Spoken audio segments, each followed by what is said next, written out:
The woman at the shelter desk looked at me like I'd just asked to adopt a grenade. "Sir," she said, and there was something in her voice I couldn't name yet.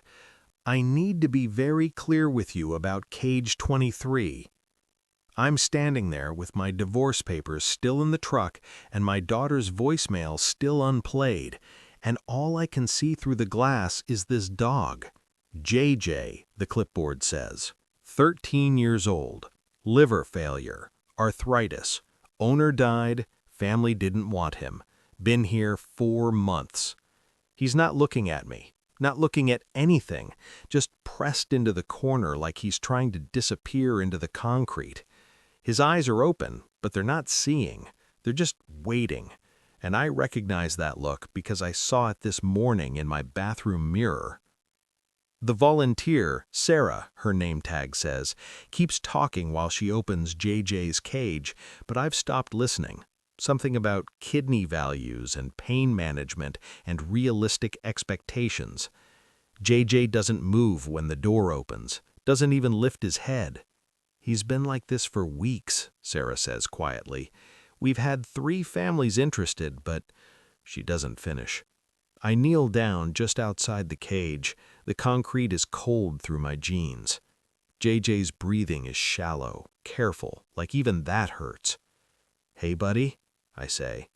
Nothing. Not even an ear twitch. Sarah helps me get JJ to his feet. His legs shake so badly I think they'll give out. We half carry him to my truck. He doesn't resist, doesn't help either, just allows it to happen like he allowed everything else to happen. The drive home is 17 minutes of silence. JJ stares out the window at nothing. I bought a dog bed yesterday. Expensive, orthopedic, the kind that's supposed to help with joint pain. I set it up in the living room where the afternoon light comes through. JJ walks past it and collapses on the bare floor. I try everything, move the bed closer, add blankets, sit on the floor next to him. He won't even look at it, won't look at me either. His eyes are fixed on something I can't see, somewhere I can't reach him. The food bowl sits full, the water barely touched. By midnight, I'm lying on the couch wondering what the hell I've done. My daughter's right, my buddy Tommy's right, even my lawyer would be right. This is insane. That's when I hear it, a sound so quiet I almost miss it. A whimper, small and broken. JJ is trying to stand. His legs are shaking so violently I rush over without thinking. He's looking toward the back door, desperate. I carry him. He's heavier than he looks, and lighter than he should be, all at once. The April night air is cold. I set him down on the grass, and he manages, barely, his legs nearly buckling twice. We sit on the back steps after. I'm in my t-shirt, shivering. JJ is just breathing heavy, exhausted from the effort of existing. Then he leans against my leg, just slightly, just enough that I feel it. It's the first choice he's made all night. 5 in the morning becomes my new normal. JJ can't make it through the night, so I don't sleep through the night. Every 3 hours I'm up, carrying him outside, setting him down, making sure he doesn't fall.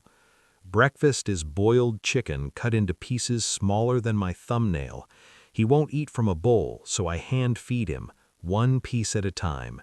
He takes it gently, chews slowly, swallows, waits for the next piece. His eyes never meet mine. The medications come next, 4 pills twice a day, kidney support, pain management, antibiotics, something for his liver. I hide them in cheese. Sometimes it works, sometimes he just spits them out and I have to start over. I'm supposed to be at a job site in Morristown. Instead, I'm calling my foreman Mike for the 3rd time this week. "Man, I can't keep covering for you," Mike says. Not angry, just honest. "The crew's asking questions." "Just a few more days." "That's what you said Monday." After we hang up, I sit on the kitchen floor next to JJ. He's in his spot, the same bare patch of hardwood he's claimed is his. The expensive dog bed sits 3 feet away, untouched. "You're costing me a lot more than money," I tell him. He doesn't respond, doesn't even blink. Day 6, my daughter Madison shows up without calling. She walks in with takeout and that look on her face, the one that says she's here to talk sense into her crazy father. But then she sees JJ. He's lying in his spot, but something's different. His eyes are open. He lifts his head maybe 2 inches when she comes in. Madison sets the food down and sits on the floor next to him. She doesn't say anything for a long time, just runs her hand over his rough coat. "Dad," she finally says, "I get why you did this." "Yeah?" "Yeah." She doesn't explain and I don't ask. We eat Chinese food on the floor next to a dog who still won't eat, and somehow it's the most normal I've felt in months. That night after Madison leaves, JJ does something new. When I check on him before bed, his eyes follow me across the room. Doesn't lift his head, doesn't wag his tail, just watches. It's barely anything, but it's something I didn't have yesterday. Day 9. JJ stands on his own to drink water. I'm making coffee when I hear it, the sound of nails on hardwood. I turn around and he's up, all 4 legs shaking like they might give out any second. He takes 1 step, then another, makes it maybe 6 feet to his water bowl. I don't move, don't breathe, just watch him drink. I'm 46 years old, standing in my kitchen at 7 in the morning, and I'm crying over a dog drinking water. Day 11. JJ eats from his bowl without me hand-feeding him. Day 13. He makes it through the whole night without needing to go out. Day 14. I try brushing his coat, terrified I'll hurt him. He just lies there, doesn't flinch, doesn't pull away, just tolerates it. These aren't the victories anyone warns you about. They're so small they'd be invisible to anyone who wasn't looking. But I'm looking. God help me, I can't stop looking. That afternoon, I'm sitting on the couch working on estimates when I see it. JJ's lying in that patch of sunlight that comes through the window around 3. His tail moves. Not a wag, not even close, just a tiny twitch. "Did you just—" I start to say, but he's already still again. Tommy stops by that evening, brings beer, which I don't drink anymore, but I appreciate the gesture. He looks at JJ for a long time. "He looks different," Tommy says finally. "Yeah?" "Yeah. Less gone." We sit on the back porch while JJ sleeps inside. The April evening is cold, but not bitter. Tommy doesn't say what he came to say for almost an hour. "Mike's worried about you," he finally admits. "Says you've turned down 4 jobs this month." "I know." "Can't keep doing this, man. You got bills, "I know." Tommy looks at me, really looks. "This dog's eating your life." "Yeah, maybe that's what I needed." After Tommy leaves, I sit with JJ in the quiet house. He's sleeping, his breathing steady for maybe the first time since I brought him home. I think about the word needed and realize I meant it. But I don't know yet that in 3 days, everything I've built is going to collapse. Listen, JJ didn't give up when his body was failing, when every person walked past his cage for 4 months. If this story is touching something in you, if you've watched this far, hit that subscribe button, because there are thousands of dogs like JJ waiting right now, and the only way their stories get told is if people like you decide one story is worth 1 click. That's all it takes, just 1. Day 17 starts normal. I leave for a job site at 7. A small repair job I couldn't turn down because my savings account is getting scary. JJ is lying in his spot by the window. He lifts his head when I leave. I take that as a good sign. I'm gone 8 hours, roofing repair in Greenville. The whole time I'm thinking about how he stood on his own yesterday, how he's been eating better, how maybe we're turning a corner.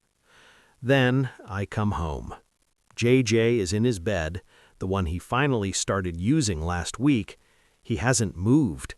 I can tell immediately because the water bowl is full and his food is untouched. "Hey, buddy," I say, setting my keys down. Nothing. I walk over. His eyes are open, but they're not seeing anything, just staring. His breathing is wrong, too fast, too shallow, like he can't pull in enough air. "JJ!" I touch his side. He doesn't react at all. The panic hits me like a physical force. I'm calling the emergency vet before I even know I'm doing it, my hands shaking so badly I can barely hold the phone. "I need to bring my dog in right now. Something's wrong. He won't get up. He's breathing weird." "Bring him immediately," the voice says. I wrap JJ in an old blanket. He's dead weight in my arms. The whole drive to the emergency clinic, I'm talking to him non-stop.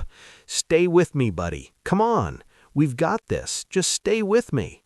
His eyes are half closed, his chest moving too fast. The emergency room is chaos. Dogs barking, people crying, overhead lights too bright. I'm standing at the desk holding JJ, trying not to fall apart, while the receptionist takes my information with maddening slowness. I find a seat in the waiting area. A woman with a golden retriever puppy sits down next to me. The puppy is full of energy, bouncing. "What's wrong with yours?" she asks. "He's just old," I manage. She looks at JJ, then at me, and I see it in her face, the question she doesn't ask. "Why are you even here?" 2 hours pass. Then 3. JJ's breathing gets worse, faster, more desperate. I'm holding him against my chest and I can feel his heart racing under my palm. I start making deals with God, with the universe, with anyone who might be listening. "Please, not yet. We just started. Please." When they finally call us back, I've stopped shaking. I've gone somewhere past panic into this cold, clear place where I just need to know. The emergency vet is Dr. Martinez. She puts JJ on oxygen, starts an IV. 20 minutes later, she pulls me into a small room. "His kidneys are in crisis," she says gently. "The values are critical. We can keep him comfortable tonight, try to stabilize him, but you need to think about quality of life." There's that phrase, quality of life. "Can I stay with him?" She hesitates. "We don't usually—" "Please." She nods slowly. They set up a chair next to JJ's cage in the treatment area. He's hooked up to machines, monitors beeping, IV fluids dripping. I pull the chair as close as I can and rest my hand on his side. The clinic gets quieter as the night goes on. Other emergencies resolve, go home. It's just me and JJ and a tech checking vitals every hour. I talk to him about everything, about my ex-wife and how the divorce papers are still in my truck, about Madison and how I'm probably failing her too, about how I fix houses for a living because broken things make sense to me. You can see what's wrong, you can fix it, you can make it right again. Except I can't fix you, and I can't fix me either. Around 4 in the morning, his breathing changes, slows, gets deeper. His eyes open and find mine through the bars. And I know what I have to do tomorrow. Not what the vet keeps suggesting. Something else, something that might be completely insane. But I can't give up on him yet, because if I give up on him, I'm giving up on myself. Morning light comes through the clinic windows and I haven't slept. Dr. Martinez finds me still in that chair, my hand through the bars. She pulls up a stool and her face tells me this is the conversation. "We did more imaging," she says. "There's a blockage in his intestines. It's causing the kidney failure. We can do emergency surgery to remove it." My heart jumps. "Okay, so—" "But his kidney function is so poor that the anesthesia could kill him. I'd put his survival at maybe 50-50, and we're talking about $6,000. The number lands like a weight on my chest.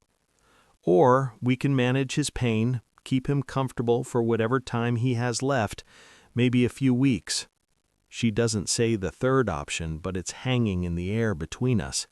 I can't breathe. Can I have some time? She nods and leaves me alone. I sit in my truck in the parking lot for an hour, maybe more. The sun comes up fully and the Saturday morning traffic picks up, and I just sit there staring at my steering wheel. My phone shows my bank account, $3,200 in savings, the surgery $6,000, and that's before recovery costs. I call Madison. It's too early, but she answers on the second ring. "Dad, what happened?" I tell her everything. The blockage, the surgery, the odds, the cost. Silence on the other end. "What do I do?" I finally ask. More silence. Then, "What would you want if it was you?" The question breaks something in me. "Someone to try," I whisper. "Then try, Dad." After we hang up, I sit there for another 10 minutes. Then I walk back into that clinic and find Dr. Martinez at the nurse's station. "Do the surgery." She looks at me for a long moment. "Are you sure?" "No, but do it anyway." She nods slowly. "Okay, I'll give him everything I've got." The waiting room becomes my prison. 6 hours. 6 hours of bad coffee and worse thoughts. 6 hours of watching the clock move slower than I thought possible. Tommy shows up around noon. Doesn't say anything, just sits down next to me with sandwiches from the deli across the street. "Heard you're being an idiot again," he says. "Yeah, figured you could use company." We sit there together, not talking much. That's the thing about real friends. They show up even when they think you're wrong. Finally, around 2:30, the door opens. Dr. Martinez comes out still in surgical scrubs. There's blood on her shoes, her hair's a mess, but she's smiling. "Your dog is a fighter." My legs give out. I actually collapse back into the chair. "It was closer than I wanted," she says, sitting across from me. "His pressure dropped twice and we had to bring him back, but he made it. The blockage was benign. We removed it completely. His kidneys should recover."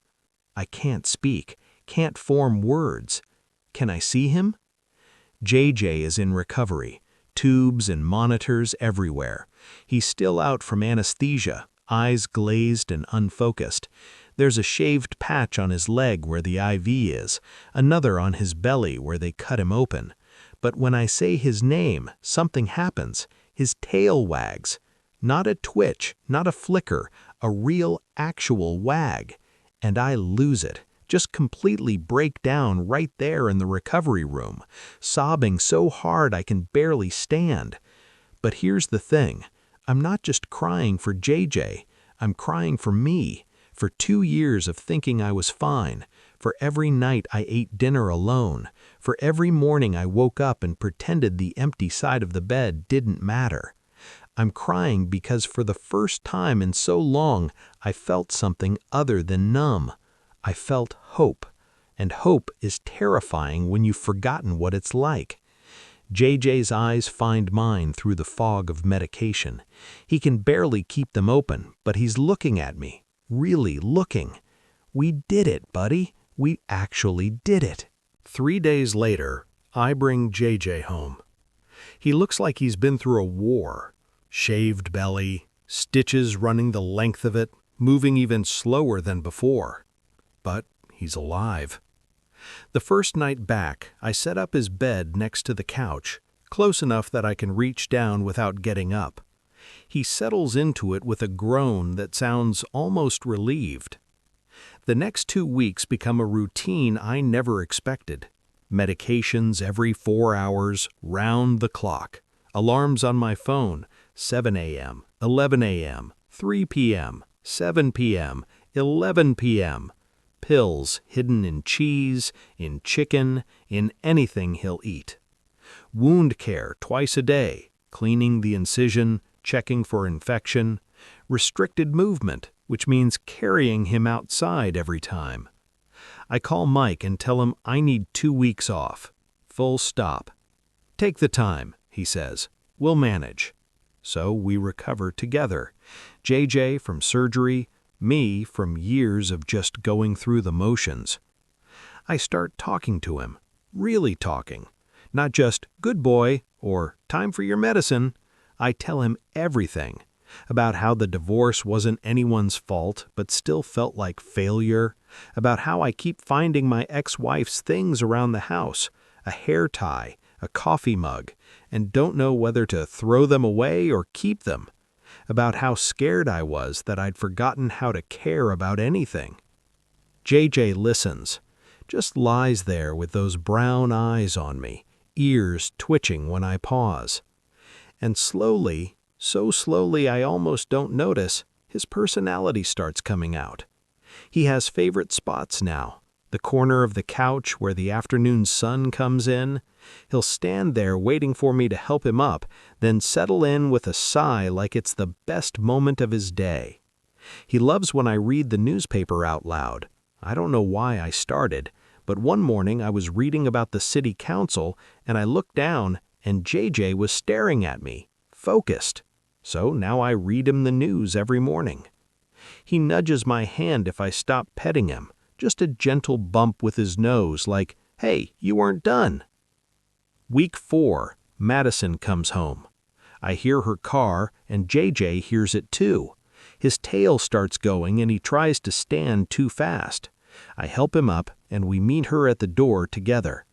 She drops her bag and gets down on the floor with him, stays there for hours, scratching his ears, talking to him in that soft voice she used with stuffed animals when she was little. That night after dinner, she's loading the dishwasher and stops. You seem different, Dad. Different how? More here, more like you used to be. I look over at JJ asleep on the couch. He saved me, I tell her. She stops and comes over and hugs me, really hugs me. We both just stand there crying, not sad crying, something else. Mom would have loved him, she whispers. Yeah, I say, she really would have. Month 3 hits, and I barely recognize the dog sleeping on my couch. JJ has gained 9 pounds. You can't see his ribs anymore. His coat, that patchy, dull gray, is actually shiny now. We walk every morning, not far, just around the block, but he walks, slow and careful, stopping to smell every mailbox, every fire hydrant. His back legs still shake sometimes, but they hold him. The neighbors have started noticing. Mrs. Chen from next door stops us one morning with a container of homemade dog treats. She's lived there 15 years, never said more than hello. I watched you carry him to your truck that night he collapsed, thought he was gone for sure. JJ takes a treat gently from her hand. You're a good man, she tells me. I don't know what to say to that. We have rituals now, things that developed without planning. Coffee on the back porch at dawn. JJ lies next to my chair and we watch the sun come up, neither of us talking, just being. Afternoon naps. He has his spot in that patch of sun, I have mine on the other end of the couch. Sometimes I wake up and his head is on my leg. He sleeps in my bedroom now. Took him 6 weeks to attempt the stairs, another week before he made it all the way up. Now he sleeps on the empty side of the bed, and somehow that feels right. Week 10, Tommy brings his daughter and her kids over. 2 little ones who don't understand gentle. I'm worried JJ will snap, but he just lies there and lets them climb on him, pull his ears, pat his head too hard. Patient, like he knows they're just kids. That dog's lucky he found you, Tommy says. Other way around. I joined an online group for people who adopted senior dogs. It's full of stories like mine. People who walked past all the puppies and chose the old ones, the sick ones, the lost causes. We're a strange tribe, people who chose love over logic, who knew it was going to hurt and did it anyway. Week 11, I called the shelter and sponsor an adoption. Pay the fees for whoever takes the next senior dog. Sarah calls me back. You don't have to do this. I know. The dog you sponsored got adopted yesterday. Family said your story about JJ made them decide to try. After we hang up, I just sit in my kitchen staring at my phone. One evening, something happens that stops me cold. JJ brings me his leash, just picks it up and carries it over, drops it at my feet, looks up at me. It's the first time he's asked for anything. You want to go out, buddy? His tail wags. We walk to the park. Takes 20 minutes to go 3 blocks. JJ has to stop twice to rest, but we make it. There's a bench by the pond. We sit together, his head resting against my leg, and watch the sun go down. The sky turns orange, then pink, then purple, and I feel peace. Not happiness, not joy, just peace. Like maybe everything's going to be okay. JJ looks up at me, and I see something I've never seen before, something that looks like contentment. We're doing all right, aren't we? I say. His tail thumps against the bench. Yeah, we're doing all right. I'm writing this 6 months after bringing JJ home. He's still here, still slow, still creaky, still broken in ways that won't heal. His kidneys will never be perfect. His legs still shake when he stands. He'll never be a young dog again. But neither will I, and we're figuring it out together. Yesterday, I was working on a renovation. Young couple, first house, full of hope. The wife saw my phone on the counter. The background is JJ sleeping in that patch of sun. Is that your dog? Yeah, that's JJ. He's beautiful. How old? 14 next month. She paused. We've been talking about getting a dog. We're going to look at puppies. I told her the short version. The shelter, the warnings, the surgery, all of it. She teared up right there in her half-painted kitchen. You saved him. Other way around, I said. Madison graduates this spring. Called me last week with a question that made me laugh. Dad, can we bring JJ to the ceremony? To your college graduation? He's family now. Yeah, he is. I think about that volunteer sometimes, Sarah, the one who looked at me like I was crazy. She was trying to protect me. They all were. They told me JJ would break my heart. They were right. But what they didn't understand is that I needed to be broken. I needed something to crack through the walls I'd built. I needed something to break the part of me that thought it was safer not to love anything. I needed to break open so I could let the light back in. JJ did that. And after he broke me, he taught me how to be whole again. Not by fixing things, not by making the pain go away, but by showing me that broken and whole aren't opposites. That getting up every morning and choosing to keep going, that's not just surviving, that's living. Last night, I was sitting on the floor next to JJ's bed. He was half asleep, but I kept stroking his graying face, feeling the soft fur around his ears. And I said out loud, "Thank you for choosing me." Because here's what I finally understand. That day at the shelter, when I thought I was saving him, when I knelt down and said we'd figure it out together, I had it backward. The volunteers warned me not to adopt him, said he'd cost me everything and give me nothing but pain. They were right about the breaking part, but what they didn't know, what I didn't know, is that sometimes the things that break us are exactly what we need to become whole again. JJ is sleeping next to me right now. His breathing is steady, his body is warm against my leg. We don't know how much time we have. Could be weeks, could be months, could be longer. But right now, in this moment, we're both here. And that's everything. If JJ's story touched something in you, don't just scroll past. There are thousands of senior dogs in shelters right now, the ones everyone walks past because they're not puppies, because they're broken, because loving them means saying goodbye too soon. But here's what I learned.